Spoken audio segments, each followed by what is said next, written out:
Welcome back, traveler.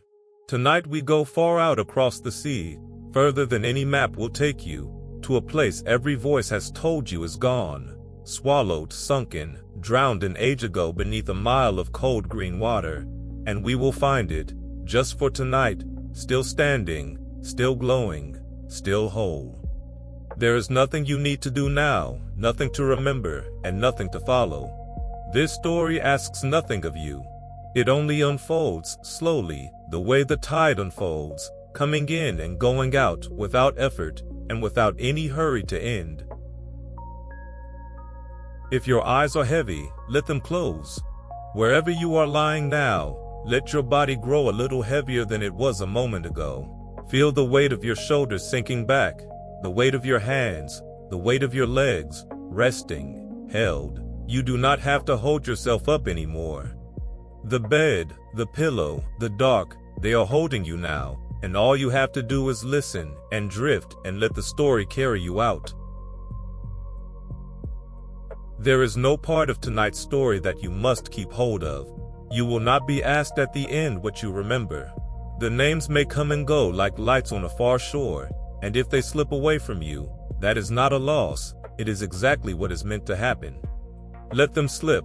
Let the words be a warm sound in a dark room, and nothing more, if that is all you want of them.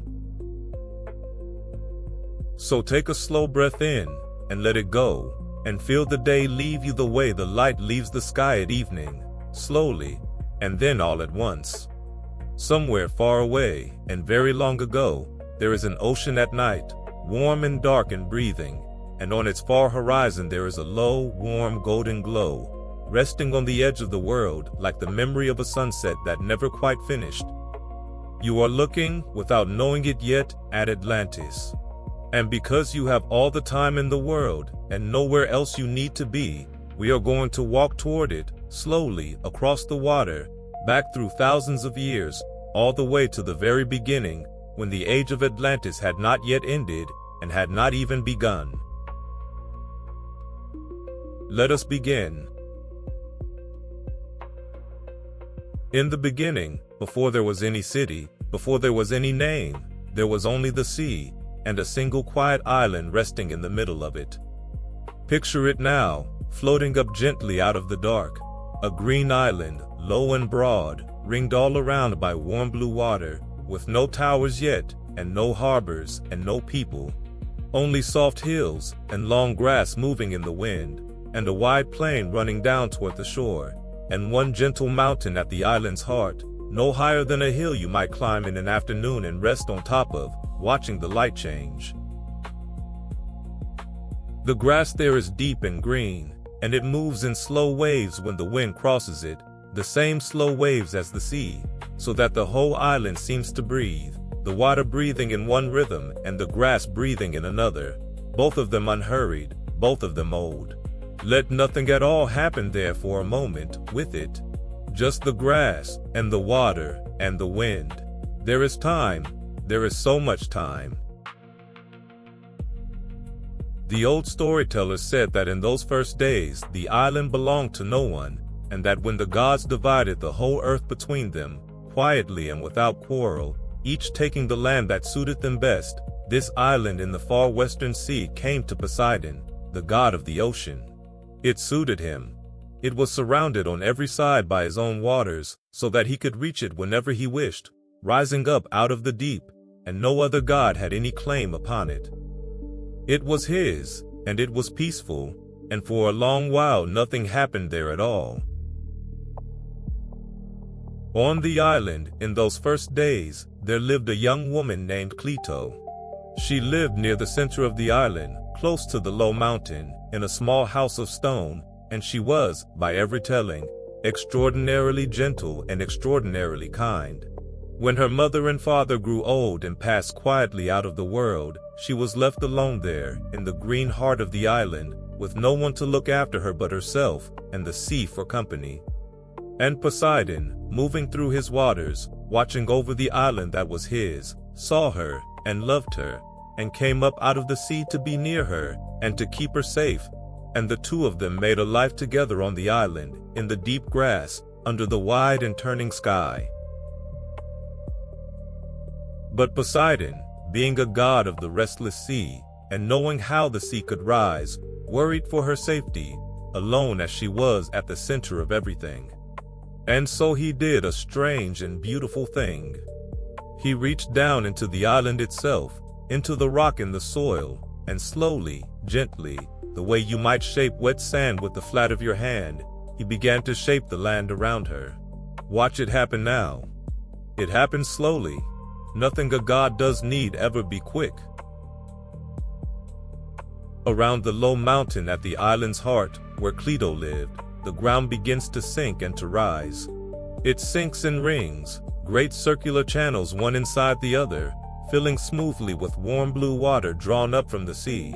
And between the rings of water the land rises in answer, great circular banks of earth, one inside the other, green and broad and solid.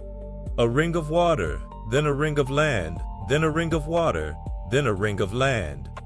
3 rings of water and 2 rings of land, wrapped one inside another, perfectly round, perfectly even, like the ripples that spread when a single stone is dropped into a still pond, except that these ripples do not fade. They hold, they stay, they become the shape of a world. And at the very center of all those rings, on the small round island of green land that lay innermost of all, encircled and cradled and utterly safe, stood the low hill where Cleito lived. No one could reach her now without her leave.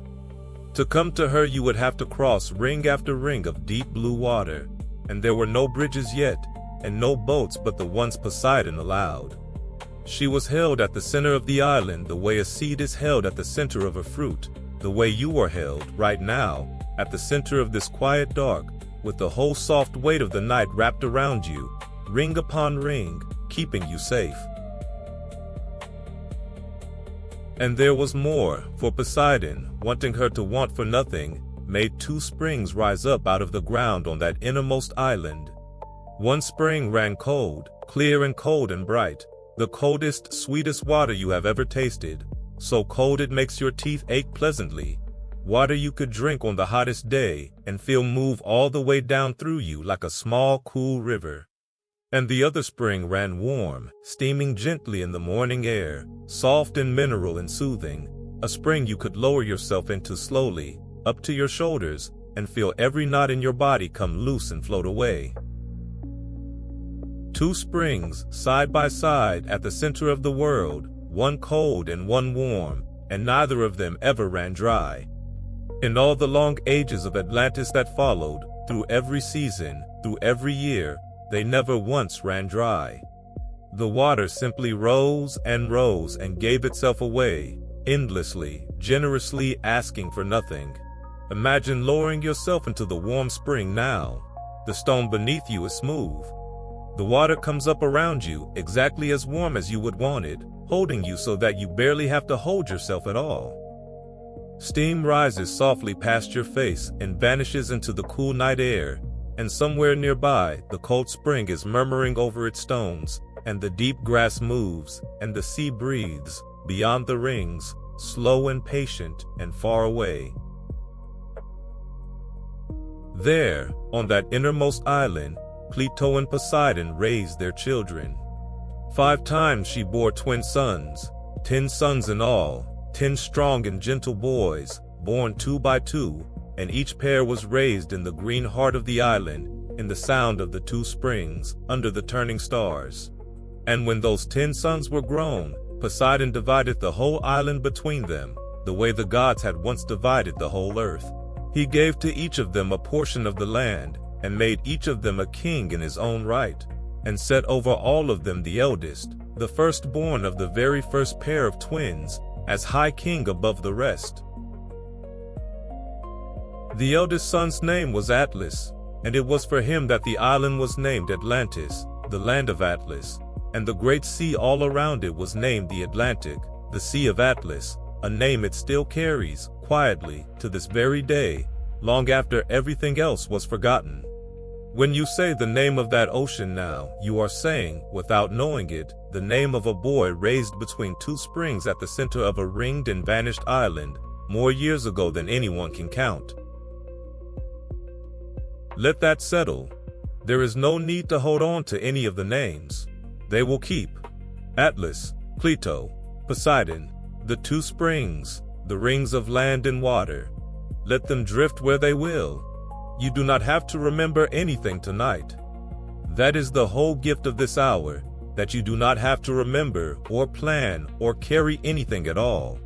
You may simply set it all down, name by name, and let it float and let it go. And so the island had its kings, 10 of them, brothers all, ruling their portions in peace beneath the high King Atlas, and around Cleto's innermost hill the rings of land and water lay waiting, empty and green and blue and perfect, ready for a city that had not yet been built. That is how the island was made, slowly, gently, out of a God's care for one person he did not want to lose. And now, while you rest, let us watch the city rise. The kings of Atlantis built slowly, over many lives, many generations, and so we will build it slowly too. There is no rush. A city that will last for thousands of years can afford to take its time being made, and so can we.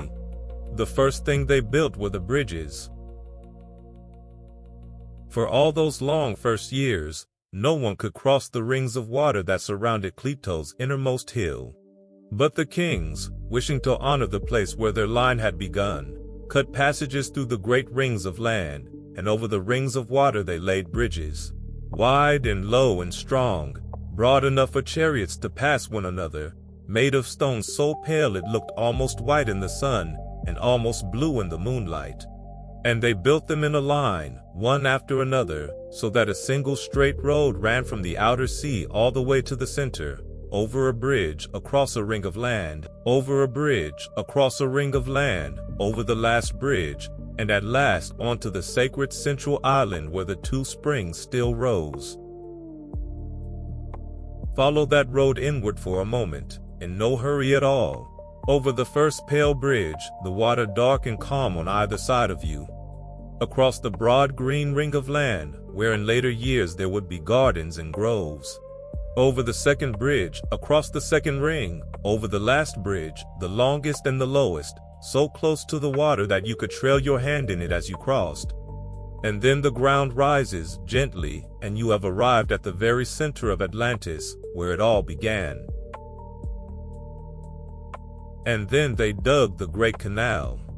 They wanted the sea itself to be able to reach the center, so they cut a channel, enormous, straight, deep enough for the largest ships, running from the outer ocean, through the outermost ring of land and joining the outermost ring of water.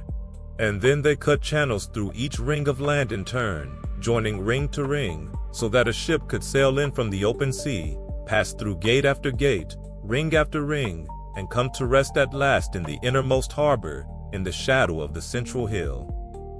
The whole city became a thing you could sail into, all the way to its heart, the warm water carrying you inward, ring by ring, gate by gate, deeper and deeper toward the still center.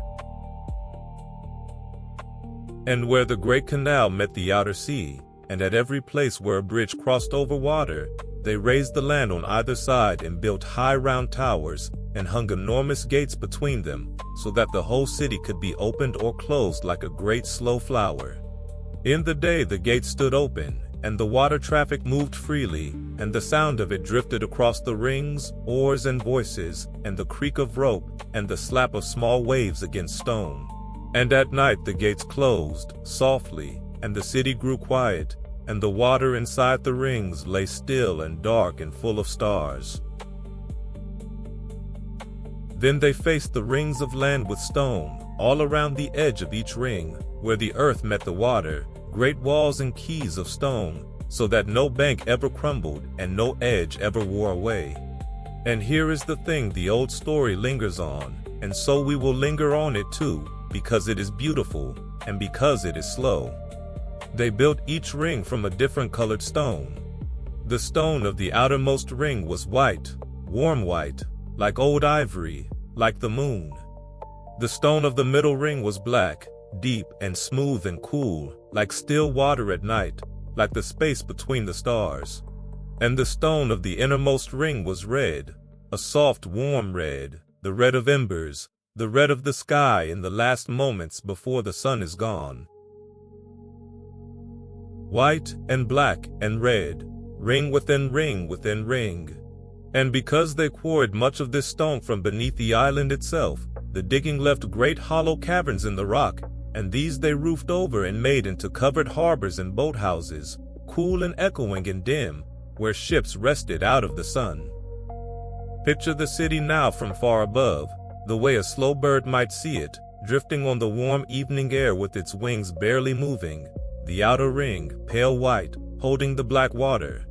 Then a band of dark water, then the middle ring, deep black, gleaming, then a band of dark water, then the innermost ring, warm red, glowing faintly as if it held the last of the day's heat. And at the very center, the green hill, and the two springs, and the beginnings of something bright. A pattern so calm and so complete that just to look at it lets something in you unclench. On the great outer ring, where the land was broadest, they built the racecourse, a wide track running all the way around the ring, a full circle, where horses ran in the long evenings. You can hear them if you listen, the soft distant thunder of hooves on packed earth, rising and fading as the horses come round the curve and pass on again, a sound like slow surf, a sound that comes and goes and comes again. And all around the rings, on the broad green land between the walls of colored stone, the people built their houses, and their gardens, and their groves of trees. There were fountains everywhere, fed by the two endless springs at the center, whose water was carried outward through pipes and channels to every corner of the city, so that everywhere you went in Atlantis you could hear water, running, falling, filling, murmuring, cool water and warm water both, threading through the whole city like a quiet music that never stopped, day or night, for thousands of years. They built bathing places, open to the sky, where the warm spring water gathered in wide shallow pools, and people lowered themselves in slowly at the end of the day and lay back and watched the first stars come out. They built covered baths for winter, and baths for the horses, and long troughs where the water ran on toward the gardens when the bathers were done with it, nothing wasted, everything flowing gently onward, downward, outward, toward the sea. And they planted everything. On the rings of land between the houses they set groves of tall trees for shade, and orchards heavy with fruit, and long gardens of flowers that opened in the morning and closed at dusk. There were sweet-smelling trees whose blossoms drifted down onto the water and floated there, slowly turning, drifting toward the gates. There were vines heavy with grapes, and cool green places where you could lie in the shade at midday and hear bees moving in the flowers and water running somewhere just out of sight. The island itself was generous beyond telling. 2 harvests came every year, one watered by the winter rains, and one watered by the endless springs and canals, so that something was always growing, and something was always ripe, and no one on the whole island ever went hungry. There were forests full of timber, and meadows full of grazing animals, and the mountains behind the plain sheltered the city from the cold northern winds, so that the air on the plain stayed soft and warm and still, nearly all the year round. It is soft and warm and still where you are too. The air of Atlantis and the air of your quiet dark room have become, for this hour, the same gentle air. Breathe it slowly.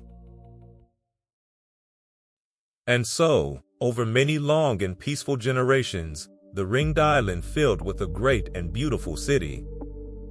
From the outer sea inward, the harbor mouth with its high towers and its open gates, then the crowded outer ring, loud and bright and full of ships and markets, and the race course and the sound of hooves, then quieter rings, greener, with gardens and groves and the houses of the wealthy. Then the innermost ring, ringed in red stone, hushed and grand, and then, at the very center, on the sacred hill where Clito had once lived alone with nothing but the grass and the sea, the palace and the temple, and the 2 springs still rising, cold and warm, exactly as they always had. Let us go there next, to the very center, to the palace and the great temple of Poseidon.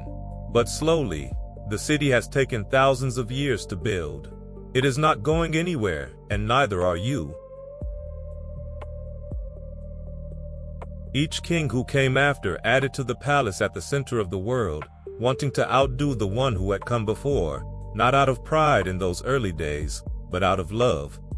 And out of wonder, each of them trying to make the sacred hill a little more beautiful for the next who would stand upon it. And so the palace grew, slowly over the ages, the way a coral reef grows, layer upon patient layer, until it became the most beautiful thing that human hands had ever made. Come across the last low bridge with me now, onto the central island. It is evening. The gates of the city are closing softly, far behind us, ring by ring. The water lies still, and ahead of us the hill rises, green and gentle, crowned with pale walls that catch the last of the light. All around the base of the central hill ran a wall, and this wall was faced with orichalcum. Orichalcum. Say the word slowly, and let it go. It was a metal the world no longer has. The old story says it was mined out of the earth in Atlantis and nowhere else, and that it was more precious than anything but gold, and that it gleamed with a red gold fire, like copper lit from within, like the last coals of a fire, like sunlight through closed eyelids. The whole wall that ringed the central hill was faced in it, so that in the evening, when the sun came low across the sea, the very heart of the city glowed, a soft, warm, living red gold light, resting over the palace and the temple, spilling down onto the still water of the innermost ring. That is the light you saw, far out on the horizon, at the very beginning of tonight, that low warm gold on the edge of the dark sea. It was the orichalcum, catching a sun that set thousands of years ago. It has been glowing there patiently this whole time, waiting for you to walk close enough to see it. And now here you are, standing right beneath it, in its warm red gold light, and it is falling softly over you, and it is the gentlest light you have ever stood in.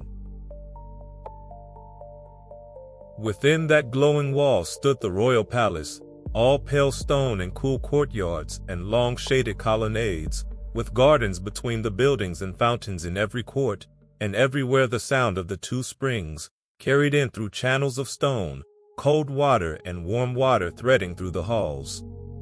But the palace, for all its beauty, was not the true heart of the city. The true heart was the temple, the great temple of Poseidon. It stood on the highest point of the central hill, where Kleto's small stone house had stood in the very beginning. It was not enormous, as temples go. The old story is careful about this, but there was, it says, something not quite of this world about its proportions, something that made you go quiet the moment you came near it. The whole outside of the temple was covered in silver. Every wall, sheathed in smooth pale silver, so that under the moon it seemed to glow with a cool light of its own, silver white against the red gold glow of the orichalcum wall below. And the pinnacles, the very tops of the temple, the highest points that caught the first light of morning and the last light of evening, those were covered in gold. Silver walls, gold pinnacles, standing on the highest point of a glowing red gold hill, ringed in still dark water, ringed in a sleeping city, ringed in the endless sea. Now come inside. It is very quiet in here. Our footsteps make no sound. The ceiling of the temple, high overhead, was all of ivory, smooth and pale and warm-toned, and it was worked all over with gold and silver, and orichalcum, so that when you tilted your head back and looked up, it was like looking up into a sky made by hands, a still and gleaming heaven of soft metals, catching the light of the lamps far below and turning it slowly. The columns that held it up were faced in orichalcum too, so that the whole inner space of the temple was filled with that warm red gold light, gentle on the eyes, like firelight, like the light behind your own closed lids right now. And in the center of the temple stood the great statue. It was a figure of Poseidon himself, made all of gold, standing in a chariot and driving 6 winged horses, 6 great horses with wings, caught forever in mid-stride, mid-flight, going nowhere, perfectly still. The god was so tall that his head nearly touched the ivory ceiling, and around his chariot, carved and gilded, swam 100 sea creatures riding on dolphins, 100 gentle spirits of the deep, circling the god in a slow gold ring that never moved and never ended. The people of Atlantis believed there were 100 such spirits in the sea in those days, and here they all were, in gold, circling their god, in the warm dim light, in the silence, at the center of everything. Around the outside of the temple stood golden statues of all the kings and all the queens who had ever ruled Atlantis, and of their children, and their children's children. A whole long line of quiet gold figures, going back to the very first, back to Atlas himself, back nearly to Cleto and the god who loved her.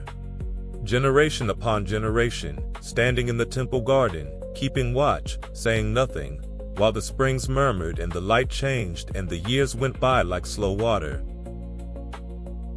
And there was one thing more in that temple, the most important thing of all, though it was not made of gold or silver or orichalcum. It was a single pillar of orichalcum, plain and tall, standing in the very heart of the temple, and on that pillar were carved the laws. For when Poseidon had first divided the island among his 10 sons, he had given them laws to live by, and those laws have been written down and set here, in the center of the world, on this one red gold pillar, for all the kings who would ever come. And beside the laws, on that same pillar, was carved a solemn promise, an oath that bound every king to honor them. We will come back to that pillar, and that oath, a little later in the night, for it matters greatly to how the story ends. But not yet.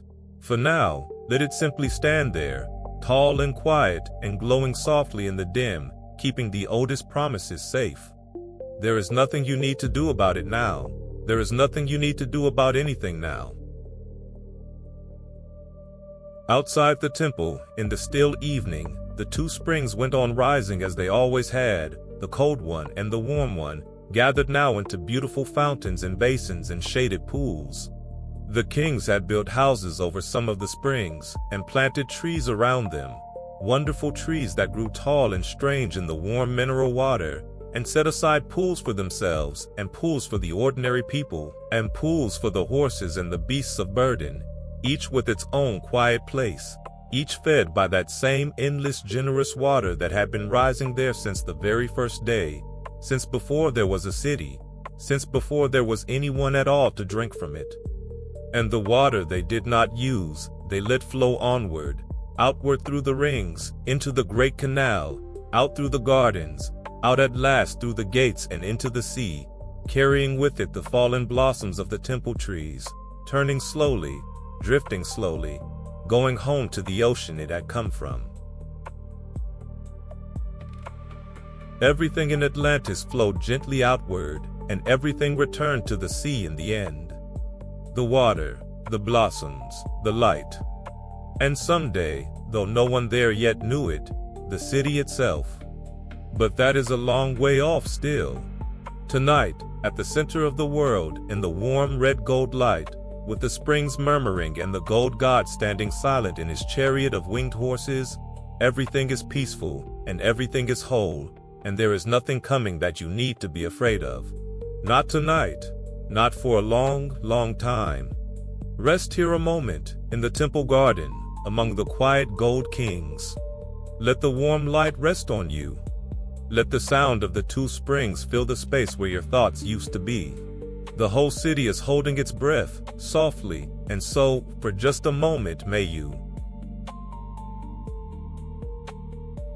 Let us leave the palace now and spend an ordinary day among the ordinary people of Atlantis in the years of its long golden peace. Not the kings and their gold, just the city and its life, moving slowly through a single quiet day, from the pale beginning of the morning to the deep of the night. There is nothing to watch for.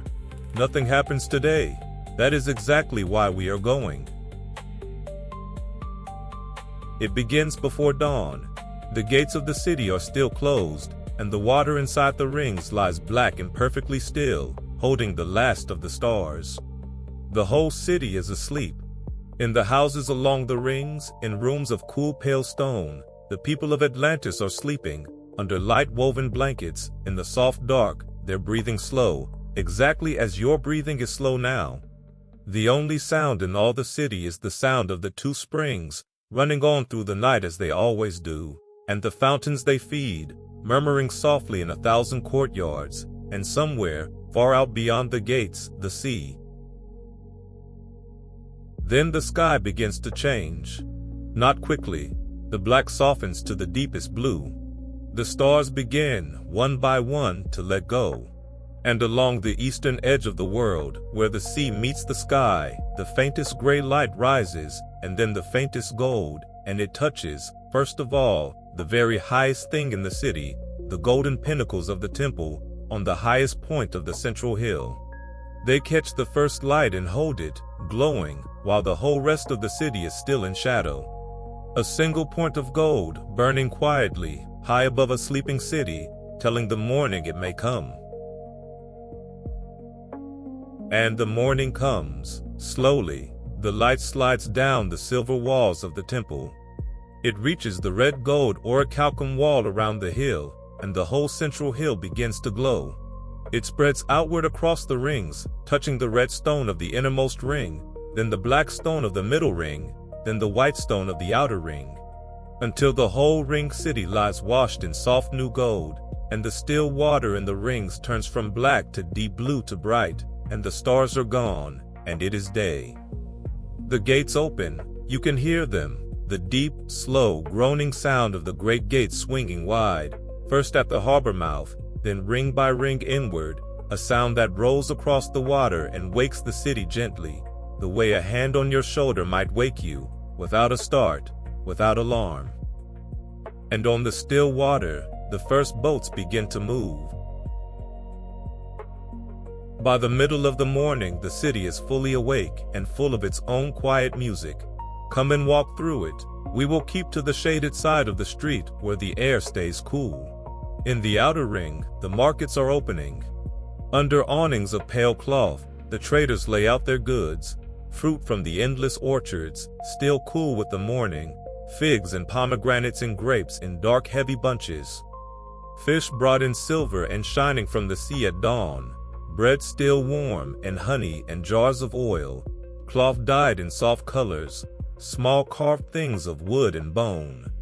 The traders called to one another, unhurried, and their voices mixed with the sound of water in the channels, and the sound of hooves on the racecourse where the young riders are exercising the horses in the cool of the morning, that soft distant thunder rising and fading, as they come round the long curve of the ring.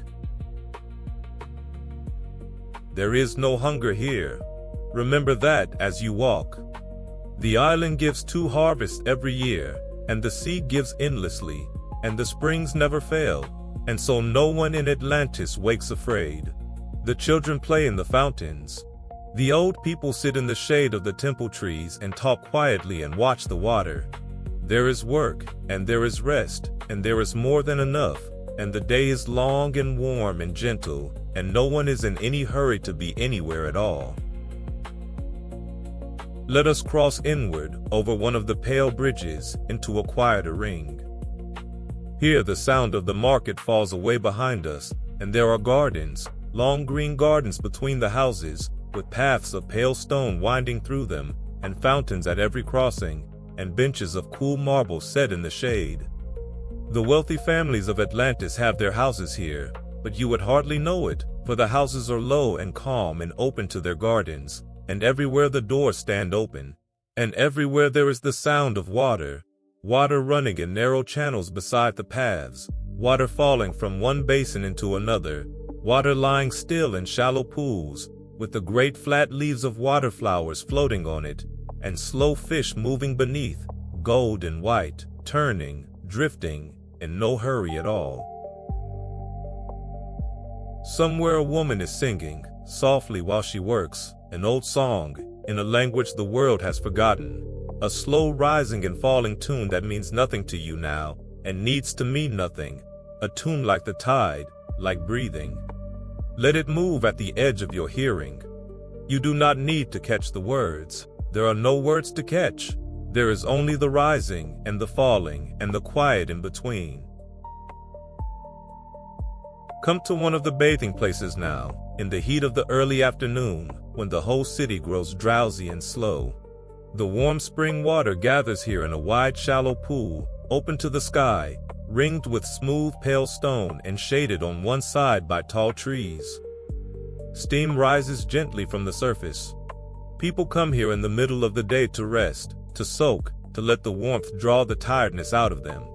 Lower yourself in, slowly, the way you would at the end of a long day. The water comes up warm around your ankles, your knees, your waist, your shoulders. It holds you.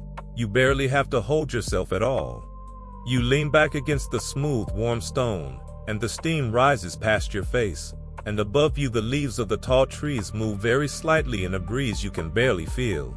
And beyond the leaves the sky is a deep, soft blue, and a single slow bird is crossing it, and you watch it, and it is gone, and you close your eyes. The warmth moves through you. It finds every tight and tired place and loosens it, slowly, one by one. Your feet, your legs, your back, your shoulders, which have been holding so much for so long without your even noticing. Let them down now. The warm water is holding everything. There is nothing left for you to carry. Not here, not now. The afternoon goes by like slow, warm water. And then, gradually, the light begins to lengthen and to soften, and to turn from white to gold, and the heat of the day eases, and a cool breath comes in off the sea. This is the most beautiful hour in Atlantis. The whole city turns gold. The evening light comes low across the water and sets the orichalcum wall glowing at the center, and the silver temple shining, and the still water of the rings burning with reflected fire. And everything, the white stone and the black stone and the red stone, the gardens and the fountains and the slow-drifting boats, everything is washed in that warm and failing gold, and the swallows come out and turn in the high air, and the day begins, gently, to let go. The people gather in the evening, on the rooftops, on the terraces above the gardens, along the quays at the water's edge, to watch the light fade and to eat together in the cool of the evening. There is quiet talk and laughter somewhere, low and warm. There is music, a few soft strings, a reed pipe, a slow melody drifting across the water from somewhere you cannot see. Lamps are lit, one by one, all through the city, small warm points of light multiplying in the dusk and doubling in the still water, until the whole ringed city is threaded with gold, above and below, and it is hard to say where the city ends and its reflection begins. And then, slowly, the gates close. Ring by ring, from the outside in, the great gates swing shut for the night, that deep, slow sound rolling inward across the water. The last boats come to rest. The markets are long silent. The lamps begin, here and there, to go out, as one by one the people of Atlantis go in from their terraces and their gardens, and lie down in their cool stone rooms, and pull the light blankets over themselves, and let the day go.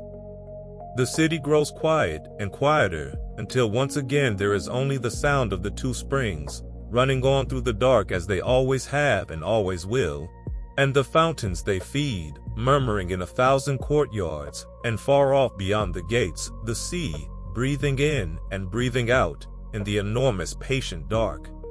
A whole day has passed in Atlantis, from dark to dark, and nothing happened, and it was perfect. 10,000 such days passed, one after another, gentle and golden and whole, and no one was ever afraid of the dark.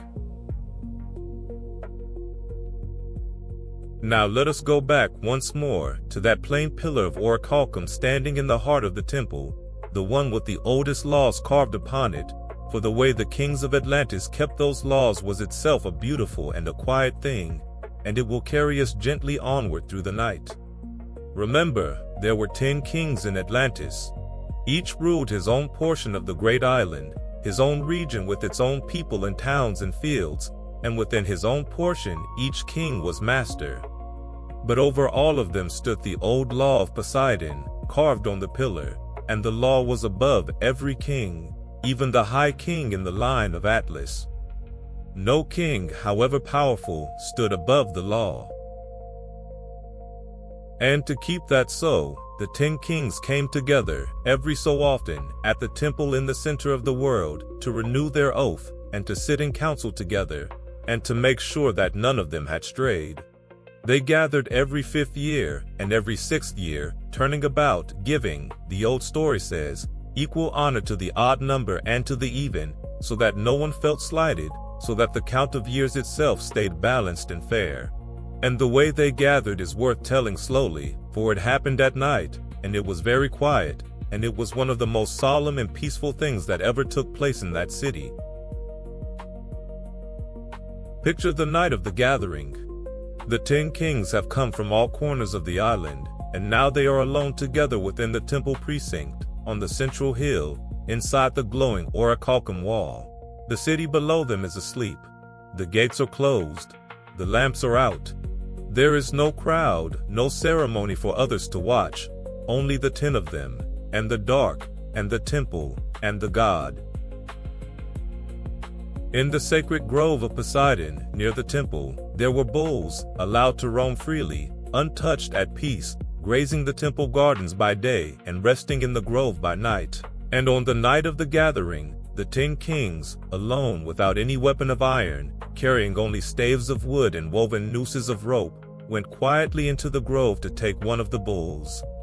They hunted it gently, patiently in the dark, the 10 of them together, until they had brought one of the great calm animals in, and then they led it to the orichalcum pillar, the pillar of the law. I will pass over quickly and softly what came next, for it was a sacrifice, as all the old peoples made, and this is a gentle hour. It is enough to say that the bull was given to the god there at the foot of the pillar, according to the oldest custom, and that its offering sealed what followed. Let us not linger on it. Let us stay instead with what came after, which is the part that matters and the part that is calm. When the offering was done, the kings mixed a great bowl of wine, and into it, for each of them, they let fall a single drop from the offering, a token, binding each king to the oath, and then they drew the wine out into golden cups. And then, over the fire, over the wine, standing at the pillar where the laws were carved, each of the 10 kings swore the oath. He swore that he would judge according to the laws upon the pillar. He swore that he would punish anyone who had broken them. He swore that he himself would never knowingly transgress them, and that he would neither rule against the old law nor obey any ruler who did. Each king in turn in the firelight at the pillar made that promise to the god and to his 9 brothers and to the long line of gold kings standing silent in the dark around them. And when every king had sworn, they drank from the golden cups, and they dedicated the cups to the god, leaving them in the temple, and then they ate together, quietly, and rested while the fire burned low. And here is the part I love, and the reason I have brought you all this way to a council of kings in the dark. After they had sworn, and drunk and eaten, when the fire had died down to embers and the night was at its deepest and stillest, the 10 kings put on robes of the deepest blue, a blue like the sky at the very bottom of the night, a blue like deep water, and they sat down on the ground in the ashes of the fire, in the dark, in their blue robes, and they put out every remaining flame. And there in the darkness, sitting on the ground in their deep blue robes, with the embers cooling and the stars turning slowly overhead, and the whole city asleep below them, the 10 kings gave their judgments, and heard one another, and settled whatever needed settling, quietly in the dark, through the whole of the night. If any king felt any other had done wrong, he spoke it there, in the dark, and it was weighed, and it was judged, and it was set right before the morning came. And at dawn, they wrote down the judgments they had given on a tablet of gold, and laid it up in the temple as a memorial, along with their robes, and then they went their ways, back to their own portions of the island, carrying the old law with them, renewed. Sit with that image a moment, and let it be the last waking thought before we drift on. 10 kings, in blue robes, sitting on the dark ground in the ashes of a fire, under the stars, on the highest hill of the most beautiful city in the world, giving their judgments quietly through the night, and setting things right before the dawn. No shouting, no thrones, no crowd, just 10 people in the dark, keeping an old promise, making sure the world stayed fair. For a long, long time they kept it. Age after age, gathering after gathering, the kings sat in the dark in their blue robes and renewed the oath, and the law held, and the city stayed good. The divine nature that was in them, from Poseidon their father, ran strong in those early generations, and they carried their great wealth and their great power lightly, gently, without letting it turn their heads. They were kind to one another and kind to their people. They did not think too much about their gold. They knew, the old story says, that all these things only grow when they are shared, in friendship with each other, and that if you grasp at them and prize them too highly, you lose both the things themselves and the friendship along with them. While they remembered that, all was well, and for a very long time they remembered it. Hold that peace around you now, like the deep blue robes, like the warm dark. The law is kept, the city is good, the kings are wise, and you are safe and held and drifting in the same deep blue of the same deep night. Atlantis was not only a city.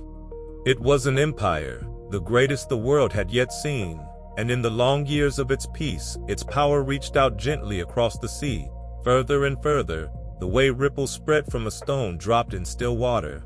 Let us follow those ripples outward now, slowly, and see how far the light of Atlantis fell in the days when it was good. The island itself was vast, larger, the old story says, than whole countries, a great fertile land with a broad plain at its heart, sheltered by mountains, threaded with rivers, dotted with towns and villages beyond counting. And the plain was a wonder of patient work. Over many generations the people had cut a vast network of channels across it, straight, deep, quiet waterways, crossing and joining, carrying water from the mountains down through the fields and orchards, and at last out to the sea. The whole plain was a garden, laid out in green squares between the silver lines of the channels, and along the channels the boats moved slowly, carrying timber down from the wooded hills, and fruit and grain up from the fields, so that everything the city needed came to it gently, by water, without hurry. Twice a year the land gave its harvest, and there was always plenty, plenty of grain, plenty of fruit, plenty of every good thing that grows. There were elephants on the island, the old story says, in the wild wooded places, and countless other animals, and forests deep enough to supply timber forever, and mines that gave up not only ordinary metals, but the red gold orichalcum found nowhere else on earth. The island lacked for nothing. It fed itself, and clothed itself, and built itself out of its own abundance, and still had more to give. And beyond the island, across the sea, the power of the 10 kings extended over many other lands. Atlantis lay out in the great western ocean, beyond the narrow straits that the old peoples called the Pillars of Heracles, beyond what we would call the edge of the known world, and from that far station its ships went out in every direction.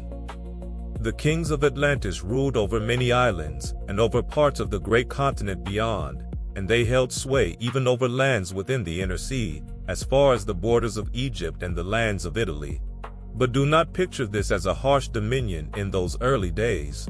Picture it as a great web of quiet trade and gentle order spread across the sea. The ships of Atlantis went out laden with the good things of the island and came back laden with the good things of the world, and everywhere they went they carried a little of the peace of the ringed city, and the wisdom of the old law, and the memory of the god. Let us stand for a while at the harbor mouth of Atlantis, in the busiest years of its power, and simply watch the ships. There is something endlessly restful in watching ships come and go from a place you do not have to leave. The great harbor is full. It was, the old story says, crowded with ships from every land, and with the merchants who came in them, so many that all through the day and long into the night there was the sound of them. Voices in 100 tongues, all blurred together at a distance into one soft murmur, like water, like wind in leaves, the creak of timber and rope, the slap of the sea against 1,000 hulls, the calling of orders, the calling of gulls. But from where we stand, high on the harbor wall in the evening, it is all far below and softened by distance, and it comes to us gently, as a great, low, drowsy hum, the sound of a whole world's worth of coming and going, none of which is yours to manage tonight.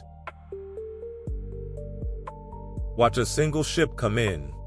It has been long at sea. Its sails are worn pale by the sun. It moves slowly up the great canal toward the harbor, and you can see the tired figures moving on its deck, coiling rope, making ready, glad to be home. It passes through the outer gate. The towers slide by on either side. It comes to rest at last against the quay, and the ropes go out, and it is still, and the long journey is over. There is a particular peace in that, the moment the ship stops moving, after a long voyage, and simply rests on the still water of the harbor, home at last, with nowhere further to go. Feel that peace as your own. You too have come a long way to be here. You too have been carrying and steering and holding a course for a long time, longer than you know. And now, tonight, you may come in at last through the gate, into the still water, and let the ropes go out and stop. The voyage is over for tonight. You are home in the harbor. You may rest. And in the mornings, while the ships were still coming in, the makers of Atlantis were already at their quiet work, and it is worth pausing among them for a little while, for the sound of gentle work is one of the most soothing sounds there is. Come down off the harbor wall with me, into the workshops of the outer ring, where the doors stand open to the cool morning air. Here are the workers in metal, not the loud forgers you might imagine, but patient craftspeople bent over small bright things, tapping softly, endlessly, with little hammers, shaping the red gold orichalcum and the silver and the gold into bowls and cups and ornaments, and the fine fittings for the temple. The sound of their work is a soft, irregular silver tapping, like rain on leaves, like something you might fall asleep to on a quiet afternoon, a tap, and then a pause, and then a run of taps, and then quiet, as one of them turns the piece in the light and considers it, and then the soft tapping again. Here are the weavers, at their looms, in rooms hung with finished cloth and soft sea colors, the deep blue of the king's robes, the pale ivory of temple linen, the warm reds and golds of festival cloth. The looms make a slow, rhythmic wooden sound, a soft clack and slide, as the shuttle passes back and forth, and the cloth grows a thread at a time, so slowly you cannot see it grow, the way the night grows toward morning, the way sleep grows over you now. Here are the potters, turning wet clay on slow wheels, their hands cupped gently around the rising shape, the wheel humming softly beneath, the vessel rising up out of nothing between their quiet hands. And everywhere among them, threading through the open doors, the endless sound of the city's water in its channels, and the far soft murmur of the harbor, and from somewhere always, someone singing quietly at their work. For there was a great deal of music in Atlantis, and most of it was like this, not the grand music of festivals, but the small, ordinary, everywhere music of people humming and singing softly while their hands were busy. The weaver at her loom, the fisherman mending his net on the quay, the mother rocking a child in a doorway, the old man tending the temple garden. Slow tunes, an ode in a language you do not need to understand, rising here and fading there all across the city, never all at once, never loud, so that wherever you walked in Atlantis there was always, somewhere just at the edge of hearing, someone singing, a thread of soft sound woven through the whole bright day, the way a single quiet melody is drifting, even now at the very edge of this dark room, just beyond where you could catch it if you tried, and you do not need to try. Let all of it blur together now, the silver tapping, the clack and slide of the looms, the hum of the potter's wheels, the running of the water, the far murmur of the harbor, the soft wandering singing.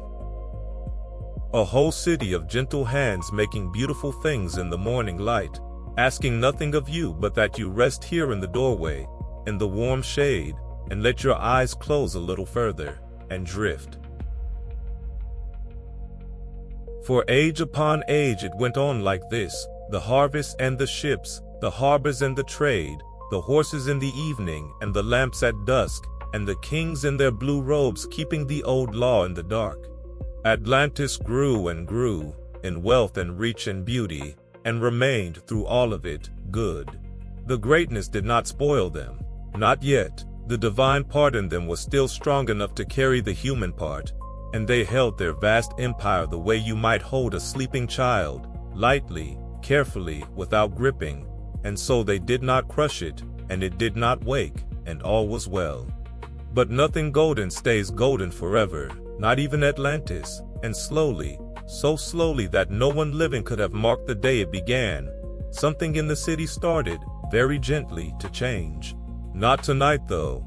First, rest a little longer in the good years. Stay in the harbor, stay in the warm gold light. There is time, there is so much time. Before we let the golden years begin their slow turning, come and walk with me one more time through Atlantis, not by day this time, but at night, in the deep quiet after the gates have closed, when the whole city is asleep and the gardens belong to no one. There is nothing to see that we have not seen. There is nowhere in particular to go. We are only walking, slowly in the dark, because it is peaceful, and because you are not quite asleep yet, and a slow walk in a moonlit garden is a very good way to get there. The moon is up over Atlantis. It is high and full and white, and it has washed all the color out of the city and left it silver and gray and soft. The red stone and the black stone and the white stone of the rings are all one gentle silver now. The still water lies like polished metal, holding the moon, holding the stars, barely moving.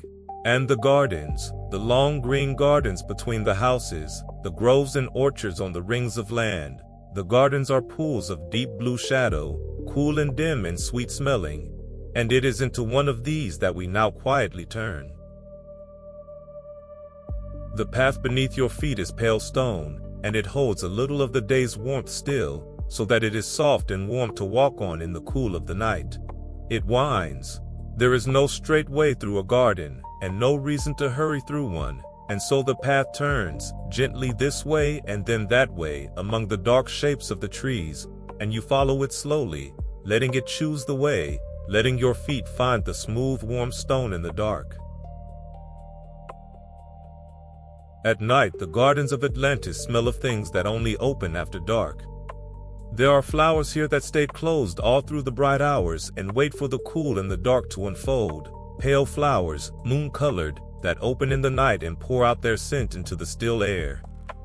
A scent that is sweet and green and faintly cool, that comes to you in slow drifts as you walk, stronger here, fainter there, wherever the still air has gathered it. Breathe it in, slowly. There is jasmine in it, and something like orange blossom, and something older that has no name in any language you know. Let it fill you as you breathe, and let it go as you breathe out, and walk on. Everywhere, even here, even at night, there is the sound of water. The narrow channels run beside the path, carrying the endless spring water down through the garden, and the moon lies broken and glittering on their moving surface. Little falls, where the water steps down from one level to another, murmur softly in the dark. And somewhere ahead, out of sight among the trees, a fountain is running into a still pool, a slow and gentle falling sound, the most peaceful sound there is.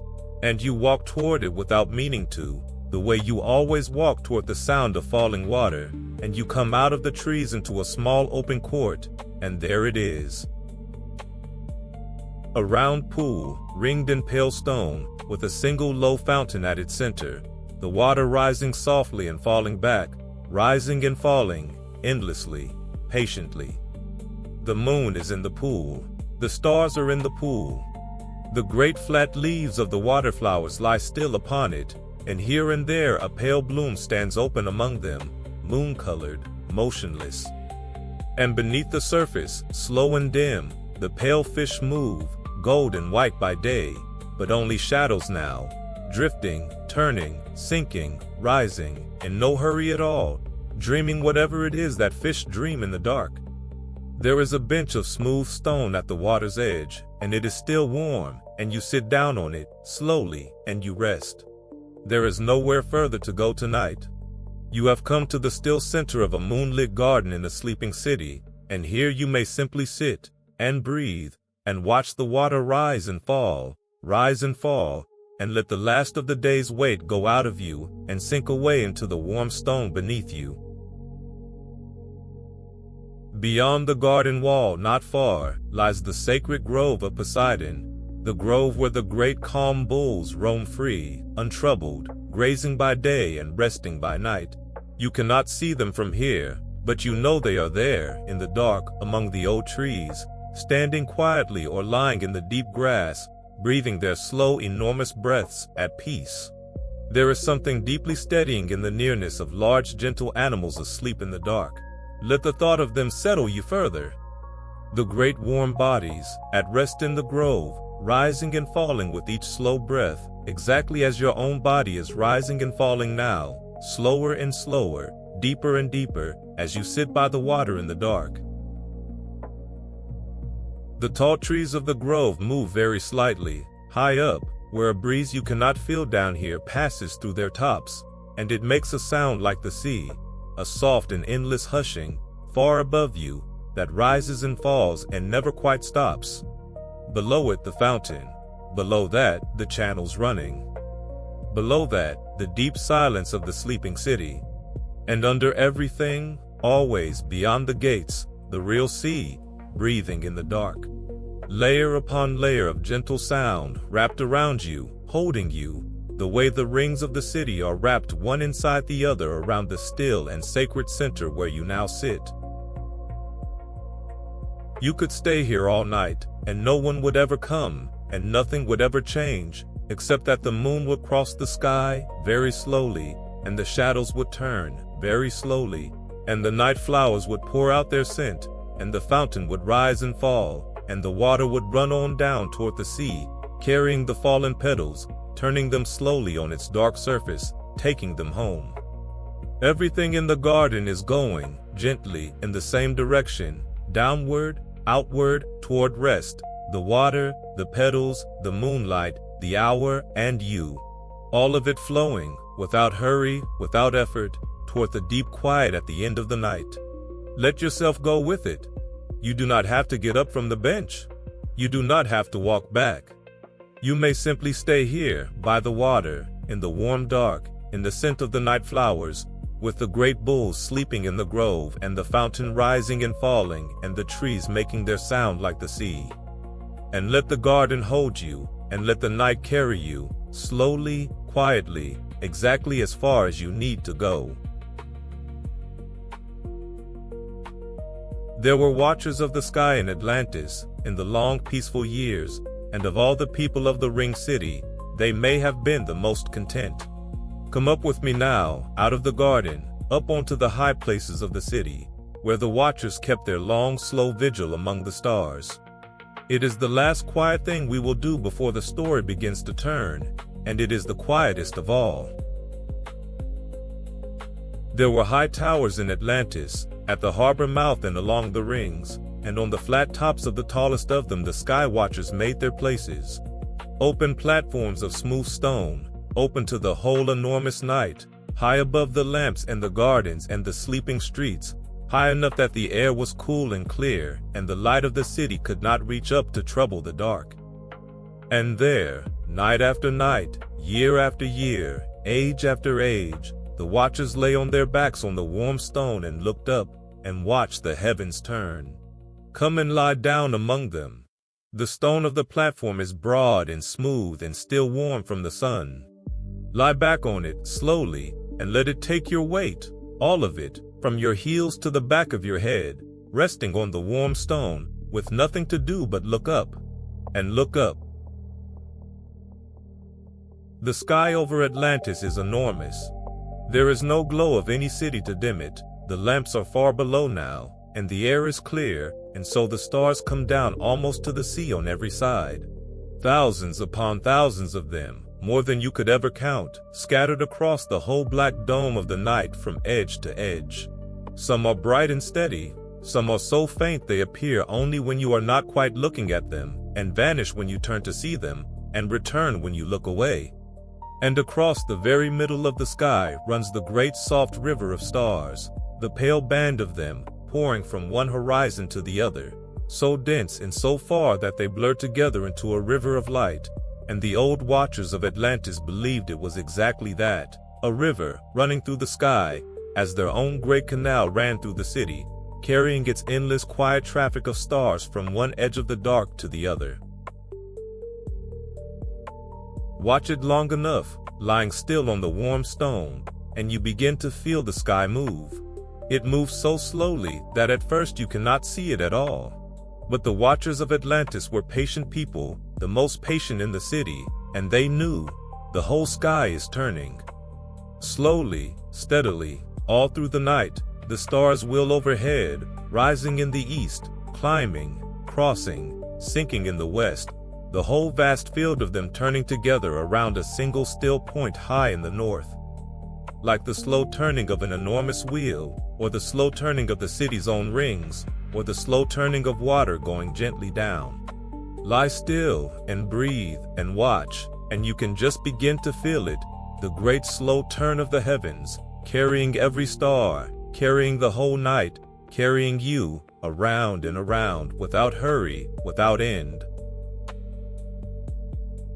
The watchers gave the stars their names and told their slow stories and learned their patient rhythms, which stars rose with the two harvests, which climbed highest in the warm nights and which in the cool, which returned each year like ships coming home to harbor, faithful, on time, age after age. They were not anxious, these watchers. How could you be anxious, lying on warm stone beneath a turning sky that had kept its appointments faithfully since before there were any people at all, and would keep them faithfully long after? The stars taught patience. The stars taught smallness, in the gentlest way, the good smallness, the restful smallness, the smallness of one warm, quiet body lying beneath an ocean of light, held by the same turning that holds everything, responsible for none of it. Feel that good smallness now. You are one small warm point of life, lying on warm stone, beneath thousands upon thousands of stars, on the highest place of the most beautiful city in the world, on a small green island in the middle of an enormous dark sea, on a slowly turning world under a slowly turning sky. And it is all so vast and so old and so patient and so far beyond anything you could ever need to hold or fix or carry, that there is nothing left for you to do but rest. You are held by something immense and gentle and ancient, and it is turning, slowly, and it is carrying you, and you can let go completely and trust it, and simply lie still, and watch, and drift. A single star, low in the east, that was not there when you lay down, has quietly risen. Another, in the west, that was there has quietly gone down. That is all that has happened. That is all that ever happens, up here, the slow rising and setting, the patient turning, the faithful wheeling of the light, all night, every night, forever. Nothing to catch, nothing to keep, nothing to fear, only the turning and the warm stone, and your own slow breath, and the enormous gentle dark. The watchers of Atlantis grew old lying on these warm stones beneath these turning stars, and they were, the old story hints, among the happiest of all the people of the city. For they had learned the thing that the kings in the end forgot, that everything is passing and turning and being carried, and that there is nothing to grip and nowhere to arrive, and that the only thing to do with such a night and such a life is to lie still in it, grateful and small and unafraid, and let it turn and let it carry you, and let it, when the time comes, gently take you down. So lie here a while longer, beneath the great turning wheel of the stars, on the warm stone of the high tower, over the sleeping city, and let it turn, and let it carry you. The night is long and there is no hurry, and the stars will keep their slow appointments whether you watch them or not. You may close your eyes now if they wish to close. The sky will go on turning above your closed eyes exactly as it turns above your open ones. You do not have to keep watch. The watchers have the watch. You may rest. The change, when it came so slowly that it was less like a change and more like a forgetting. You know how a memory fades, not all at once. You do not wake one morning and find it gone. It only grows a little fainter each year, a little further off, until one day you reach for it and find, without alarm, that it has quietly gone soft at the edges, and you cannot quite recall the face, or the voice, or exactly how the light fell. That is how the goodness faded from Atlantis. Not with a fall, with a forgetting. Gentle, almost gentle enough not to notice at all. For many generations, the divine nature of Poseidon ran strong in the 10 kings and in their people, and while it ran strong, they held all their vast wealth and power lightly, and thought little of it, and were kind. They obeyed the old law on the pillar. They kept the oath in the dark in their blue robes. They loved one another more than they loved their gold. And so, the old story says, they bore their prosperity with wisdom. They saw that all these good things only grow when they are shared, in friendship, and that whoever prizes gold too highly loses both the gold and the friendship together. Knowing this, they stayed gentle. Knowing this, they stayed good. But the divine part, mixed as it was with the mortal part, grew thinner with each passing generation, the way a color fades a little each time cloth is washed, the way a spring's water grows a little fainter far downstream. The blood of the god ran on through the long line of kings, but it ran more and more diluted, more and more mixed with ordinary human nature, until at last, after very many generations, the divine part had grown so faint, and the mortal part had grown so strong, that the balance quietly tipped. And when it tipped, the people began, slowly, without meaning to change. They began to prize the gold a little more, and each other a little less. They began to want more than they had, though they had everything. They began to look at their vast wealth and their vast power and to feel, for the first time, that these things were theirs, earned, owed, rather than gifts, held in trust, to be carried lightly and shared. The old lightness left them. Their hands, which had held the empire so gently, began, little by little, to grip.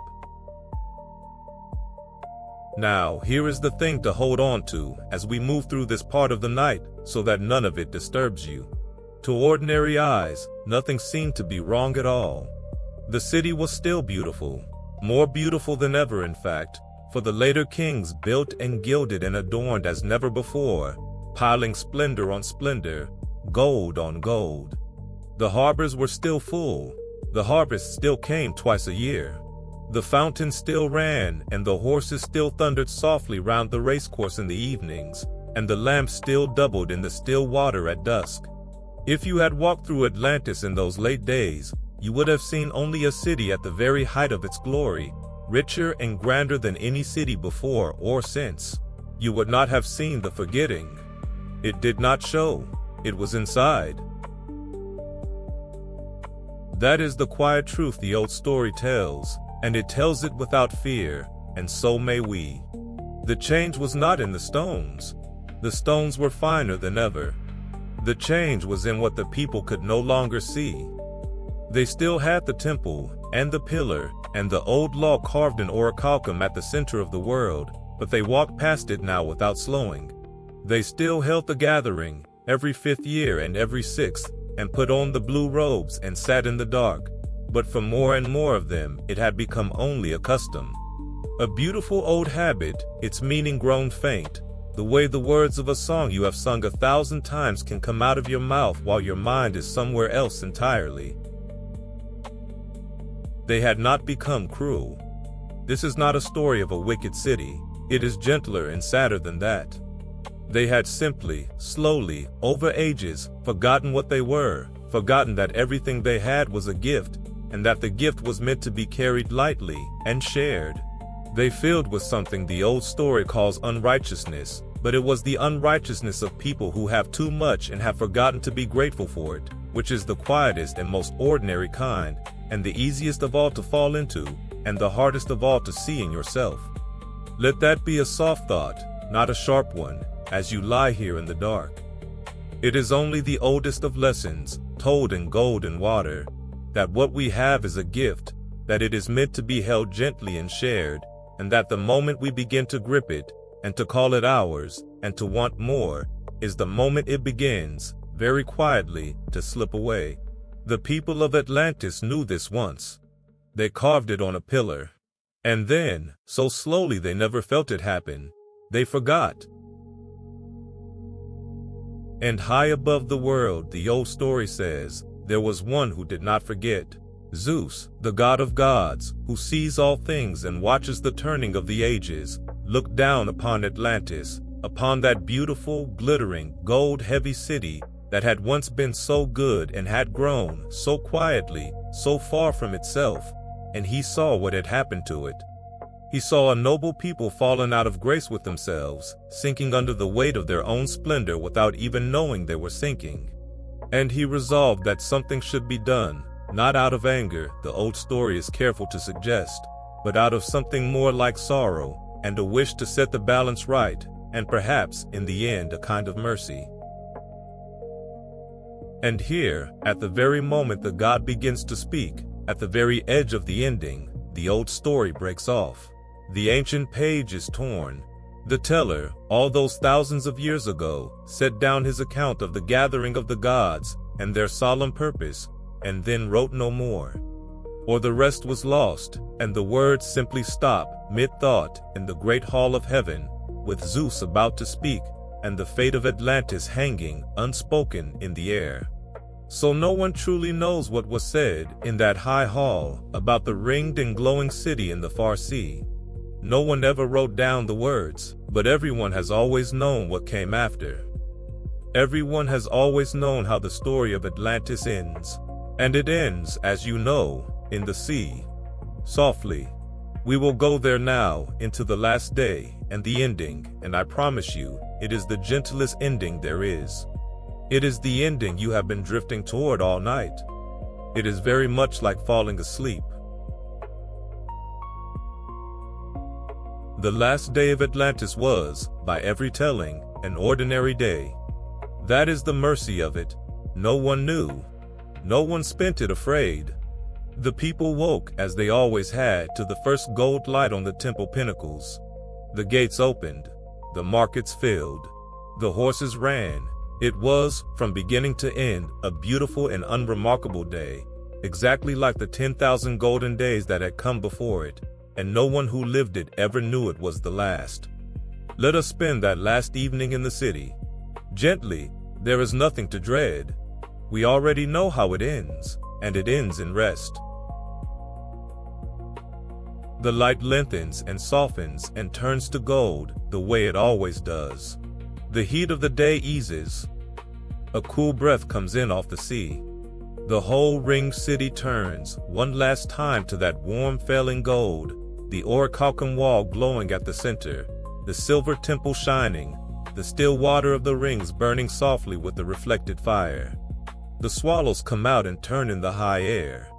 The evening horses come round the long curve of the racecourse, that soft distant thunder rising and fading.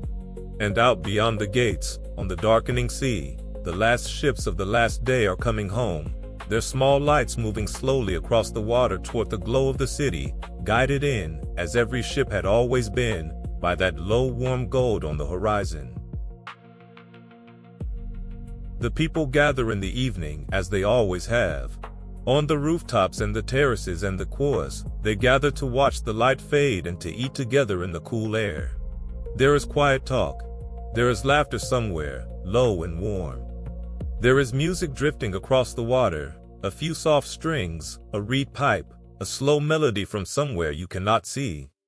The lamps are lit, one by one, all through the city, small warm points of light multiplying in the dusk and doubling in the still water, until the whole ringed city is threaded with gold, above and below, and it is hard to say where the city ends and its own reflection begins. And then, softly, as they always do, the gates begin to close.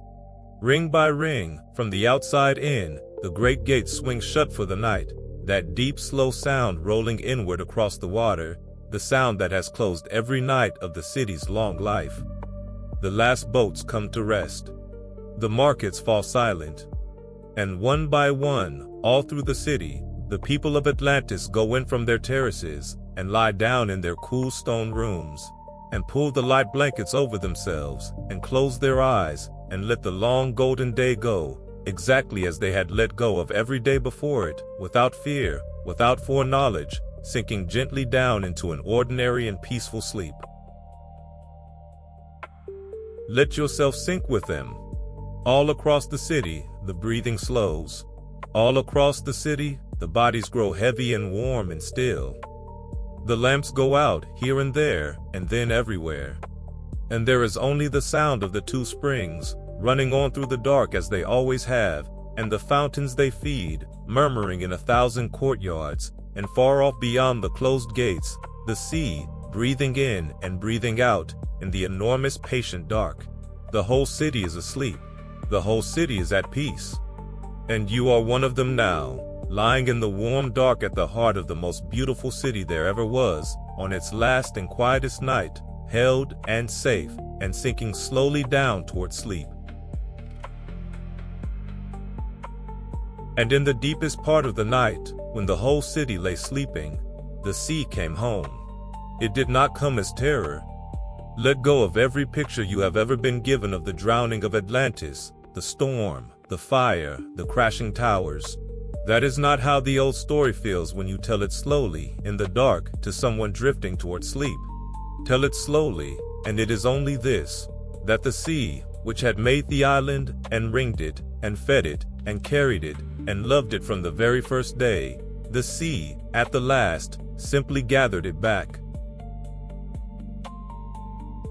It began far down, in the deep places, where no one was awake to feel it. A long, slow settling. The great island, which had risen out of the water at a god's touch so many ages ago, began, at another's word, to loosen its hold, and to lower itself gently, back toward the deep from which it had come. There was a trembling, far down, soft as a sigh.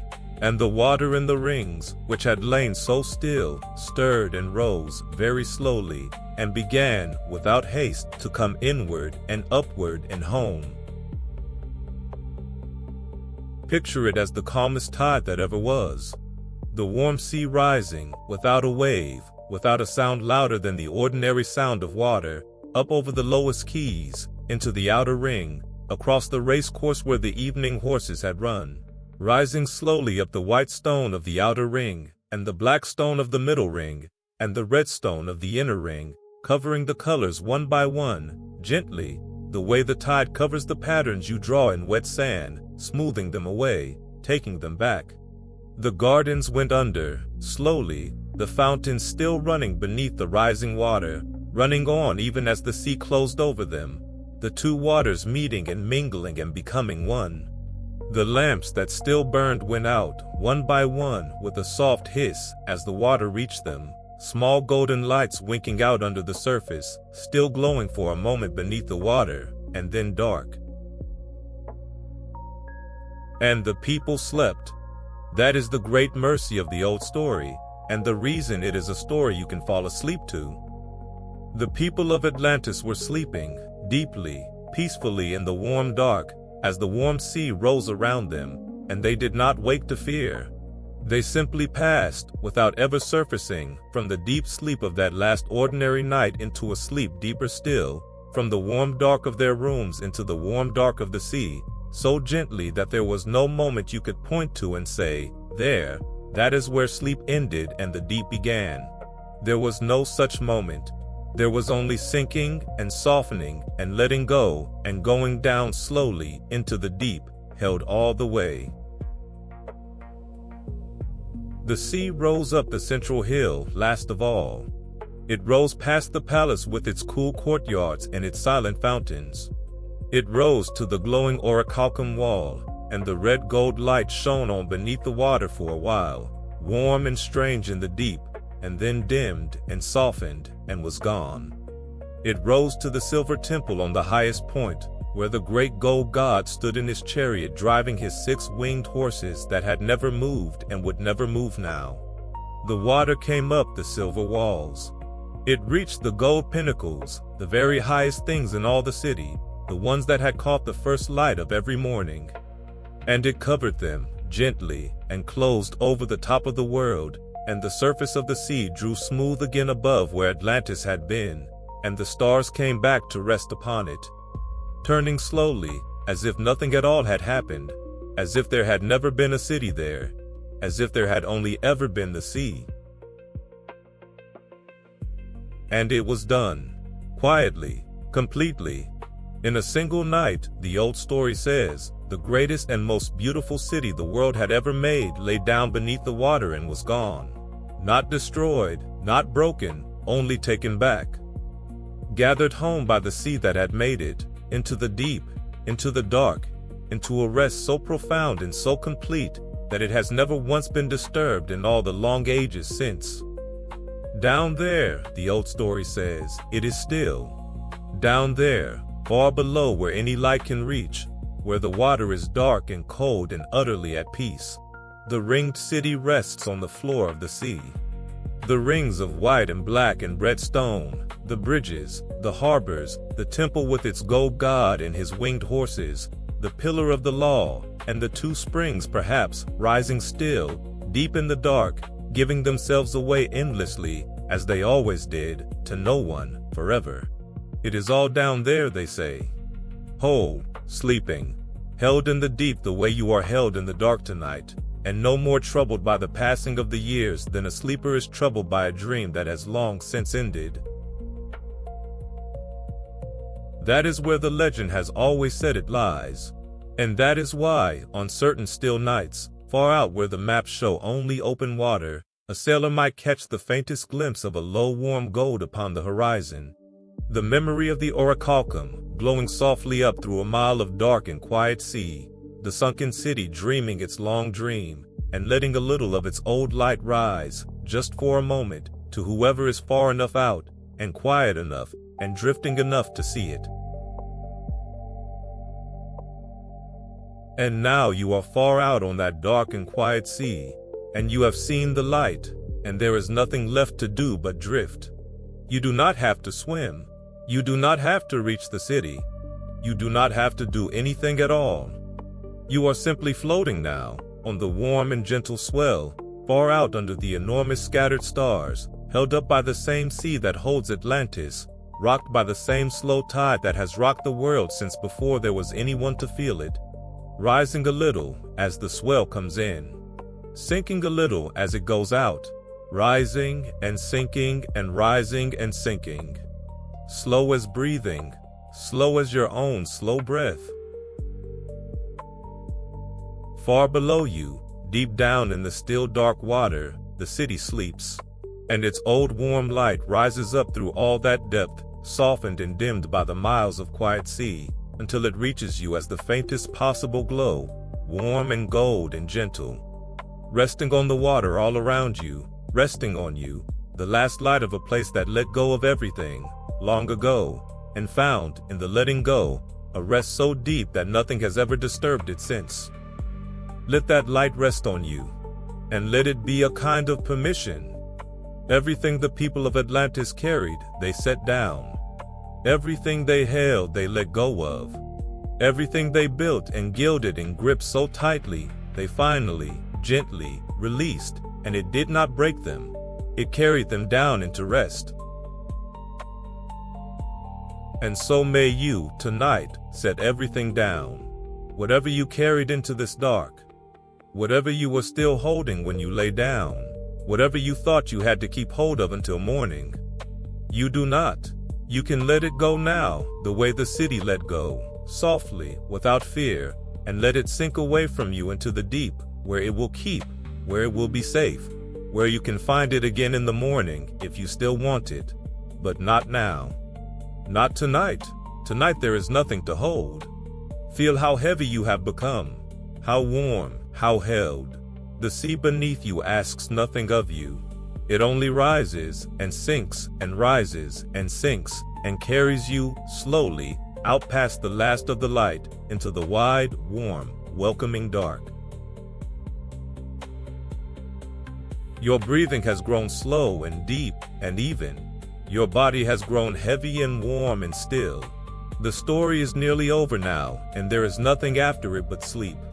You do not have to stay awake to hear the end. There is no end to stay awake for. There is only this, the warm sea, the slow swell, the faint gold light far below, and you, drifting, sinking, letting go, going down at last into the same deep and gentle rest that took the ring city so long ago and has held it, unbroken, ever since. Rest now. There is nothing to do. There is nowhere to be. The sea has you. The dark has you. The night has you, and it is holding you, and it will hold you until the morning. Sink down. Drift out. Let go. Sleep now. Sleep.